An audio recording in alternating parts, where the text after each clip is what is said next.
Personally, I really like MMOs, but I can never seem to get to the end of any of the games that I pick up because I always get tired of grinding due to the fact that my attention span is comparable to that of an amoeba. But I always feel like the game is dragging it out too much and that I have to trudge through an infinite number of runs of a single dungeon to get a specific item that I need or to get to a certain level. I think the worst type of grinding in video games is when the game has no variation on the runs through a dungeon, inconsistent progress slash drop chance, or, great lord allier forbid, gear score of all things. If I'm going to commit to running through the same scenario over and over again, at the very least, to keep myself from going criminally insane and murdering a small family of pine cones due to the boredom of memorizing a set area in a group of enemies, the least the game's developers could do is add a little variation to the dungeon, slash mission, slash sortie, or whatever else World of Warcraft knockoff number 86 and a half wants to call it. In most MMOs, or even some single-player RPG dungeons like Bleak Falls Barrow in Skyrim,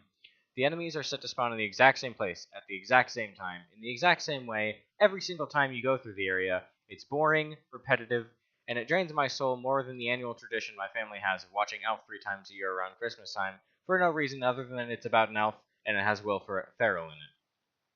The only MMO or similarly large game that I've ever played that didn't have this issue to some extent was Warframe, because while the boss fights remain the same, the level itself is randomly generated every single run, and the enemy spawns are randomized.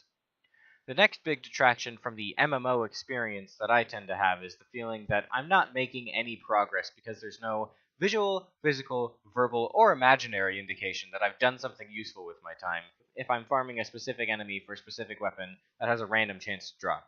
I get that random drop chances are probably the best thing that will increase playtime on these games for the developers, but it's a massive headache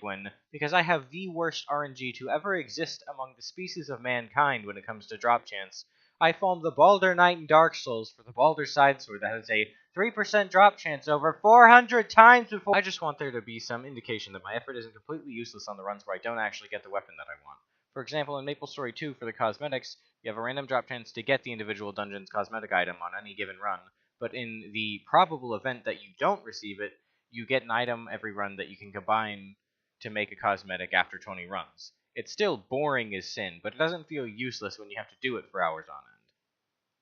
And finally, we get to the worst grinding system ever to have been conceived by multiplayer game developers, gear score. If you've never played a game with gear score, then be glad, because the only purpose it serves is to provide a hard minimum cap for end-level content that is based off general stats that only sometimes actually reflect how good the equipment you have on is. Say you were playing Skyrim, but you couldn't go to fight Miraak in the DLC without equipment with the minimum defensive ebony armor, but your playstyle uses light armor.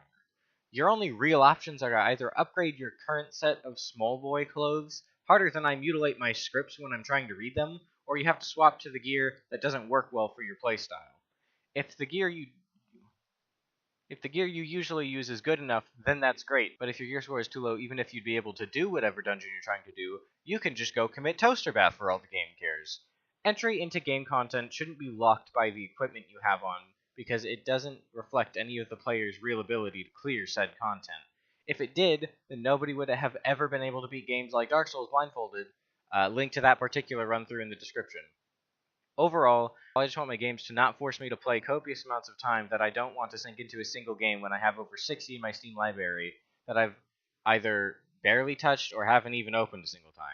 I've got stuff to do and doing the same thing all day every day when I could be having actual fun, not trying to get something that I don't think is strictly necessary and ruins my enjoyment of the game as a whole. For the -4 game makers who will never see this video, just please find a way to make grinding not the worst part of any experience.